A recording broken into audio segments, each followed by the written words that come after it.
غرور کا انجام۔ ابتدا مغرور بادشاہ کی سلطنت۔ پرانے زمانے میں ایک عظیم الشان سلطنت تھی جس پر ایک مغرور بادشاہ حکومت کرتا تھا۔ اس بادشاہ کا نام شاہ تغرل تھا اور وہ اپنی دولت، طاقت اور شان و شوکت پر بہت نازاں تھا۔ اس کی سلطنت وسیع و عریض تھی جہاں ہر طرف خوشحالی کا دورہ تھا۔ لوگ اس کی حکومت میں رہ تو رہے تھے مگر ان کے دلوں میں بادشاہ کے غرور کی وجہ سے خوف اور نفرت تھی۔ شاہ تغرل کی عادت تھی کہ وہ اپنی رعایا کو کمتر سمجھتا اور ہر وقت ان پر اپنی عظمت کا روب ڈالنے کی کوشش کرتا۔ وہ سمجھتا تھا کہ اس کی سلطنت ہمیشہ قائم رہے گی اور کوئی اس کے مقام کو نہیں چھین سکتا۔ ایک دن وہ اپنے دربار میں اپنے وزیروں اور مشیروں کے ساتھ بیٹھا تھا۔ اس نے اپنے وزیروں سے کہا، میرے جیسا طاقتور اور عظیم بادشاہ اس دنیا میں کوئی اور نہیں۔ میرا حکم قانون ہے اور میری خواہش سب کی زندگی کا مقصد۔ وزراء نے خوف سے اس کی ہاں میں ہاں ملا دی، حالانکہ ان کے دل میں اس کے رویے کے خلاف نفرت پنپ رہی تھی۔ نیک بزرگ کی نصیحت۔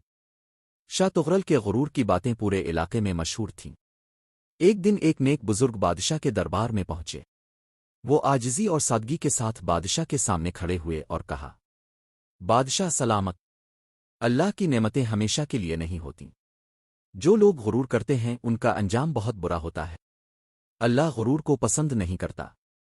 آپ کو چاہیے کہ اپنی رعایا کے ساتھ انصاف کریں اور اللہ کے حضور عاجزی اختیار کریں۔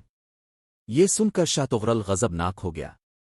وہ اپنی طاقت اور غرور کے نشے میں بزرگ کی باتوں کو برداشت نہ کر سکا اور حکم دیا کہ بزرگ کو قید کر دیا جائے۔ میرے دربار میں آ کر مجھے نصیحت کرنے کی جرت؟ بادشاہ نے غرور سے کہا۔ بزرگ کو قید کر دیا گیا مگر جاتے ہوئے انہوں نے بادشاہ سے کہا، بادشاہ سلامت! اللہ کی پکڑ بڑی سخت ہے۔ اپنے غرور کی جو دیوار کھڑی کی ہے وہ ایک دن ضرور گرے گی۔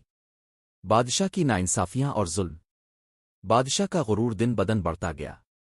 وہ اپنی رعایا پر بیجا ٹیکس لگاتا، ان کے حقوق چھینتا اور غریبوں کو حقارت کی نظر سے دیکھتا تھا۔ اس کی سلطنت میں چند نیک لوگ موجود تھے جو اس کے ظلم کے خلاف دعا کرتے اور اللہ سے مدد مانگتے۔ ایک دن بادشاہ نے اعلان کیا کہ جو کوئی بھی اس کے حکم کی نافرمانی کرے گا اسے سخت سزا دی جائے گی۔ اس کے اس حکم سے لوگ اور زیادہ خوفزدہ ہو گئے مگر ان کے دل میں بادشاہ کے خلاف نفرت مزید بڑھ گئی۔ اللہ کا عذاب شروع ہوتا ہے۔ ایک رات بادشاہ کے خواب میں ایک عجیب منظر آیا۔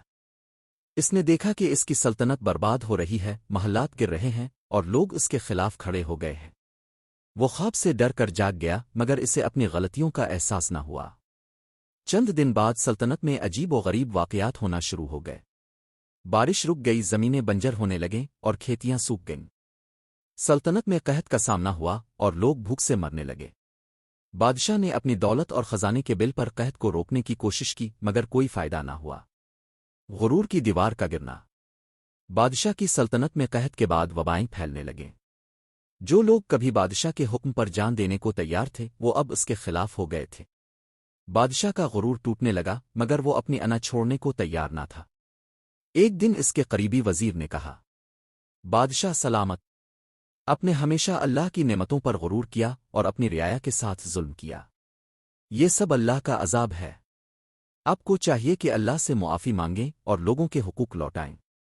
بادشاہ نے وزیر کو سزا دینے کا حکم دیا مگر اب اس کی سلطنت میں کوئی بھی اس کے حکم پر عمل کرنے کو تیار نہ تھا۔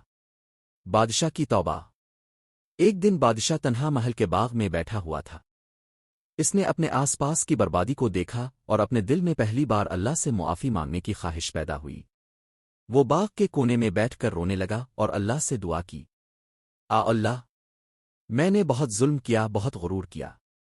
مجھے معاف کر دے اور میری سلطنت کو دوبارہ آباد کر دے۔ میں وعدہ کرتا ہوں کہ آئندہ انصاف کروں گا اور عاجزی اختیار کروں گا۔ بادشاہ کی توبہ سچی تھی۔ اللہ نے اس کی دعا قبول کر لی۔ چند دن بعد بارش ہوئی، کھیتیاں دوبارہ سبز ہو گئیں اور لوگ اپنی زندگیوں میں واپس آنے لگے۔ بادشاہ کی تبدیلی۔ بادشاہ نے اپنی سلطنت میں انصاف قائم کیا۔ اس نے عوام سے معافی مانگی اور اپنی رعایا کے لیے آسانیاں پیدا کیں۔